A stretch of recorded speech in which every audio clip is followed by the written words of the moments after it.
Your brain is being hacked right now, and you don't even know it. Stop for a moment. When was the last time you went an entire hour without checking your phone, without feeling that phantom vibration in your pocket, without wondering what you're missing? Here's the uncomfortable truth.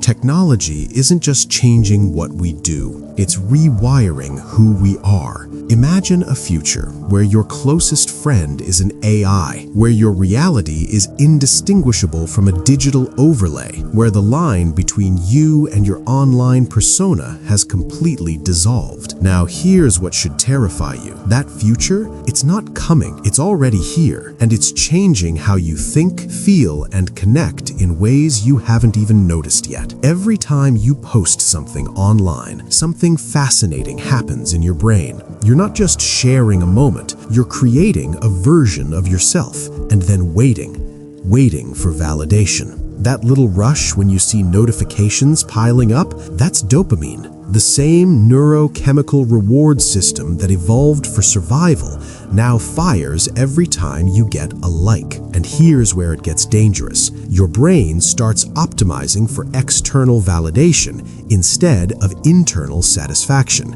You stop asking, does this reflect who I am? And start asking, will this get engagement? We're losing track of where our authentic self ends and our curated persona begins. Who are you in that moment? The person posting or the person performing? Psychologists call this identity fragmentation, and it's creating a generation that struggles to answer, who am I when nobody's watching? Then there's FOMO, fear of missing out. Except it's not just fear anymore. It's chronic, low-grade anxiety that never turns off. While you're at home eating cereal in sweatpants, your feed shows everyone else living their highlight reel. Your brain doesn't distinguish between curated reality and actual reality. It just sees you're being left behind. People are forming emotional attachments to artificial intelligence, not just using AI, bonding with it. What happens to your capacity for human connection when your closest relationship never judges, never disagrees, and always validates you? Human relationships are hard. They require compromise, vulnerability, the risk of rejection. AI relationships,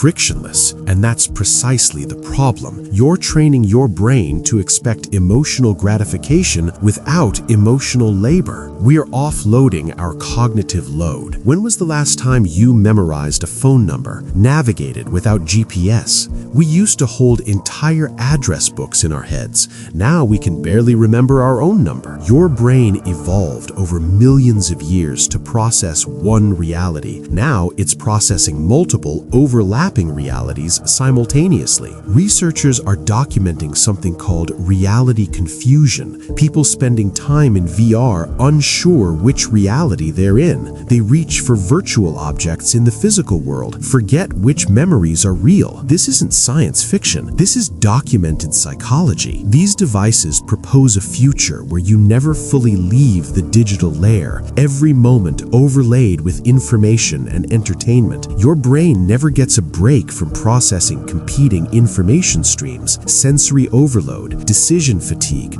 attention erosion. Here is a paradox that should deeply concern you. We're more connected than ever and lonelier than ever. How is that possible? Algorithms. Every platform shows you more of what you already engage with, creating echo chambers and reinforcing biases. You're not seeing the same information as the person next to you. You live in a personalized reality tunnel curated by algorithms. The algorithm has one goal: keep you engaged, not informed, not balanced, engaged. Social media promised connection. What it delivered was performance. You're not connecting with people, you're broadcasting to an audience. Harvard research shows quality of social connections predicts happiness, not quantity. You can have 5,000 followers and feel utterly alone because likes aren't intimacy, comments aren't conversation, shares aren't shared experience. We're trading depth for breadth, and our psychology is suffering for it. Think about your closest friendships. How many primarily exist through screens now? How many spontaneous, unplanned interactions do you have? Even our friendships are mediated by technology. We schedule hangouts, coordinate through group chats, experience events through our phones. We're losing the art of spontaneous human connection. The psychological cost is measurable. Loneliness has doubled in 2 decades. Depression and anxiety are epidemic. The more time on social media, the worse people feel. We know this. The research is overwhelming, yet we can't seem to stop. Why? Because the same technology causing the problem has become our primary coping mechanism for the problem. It's a psychological trap, and we're all caught in it. So what do? Technology isn't going away, it's accelerating, but you can choose how you navigate it.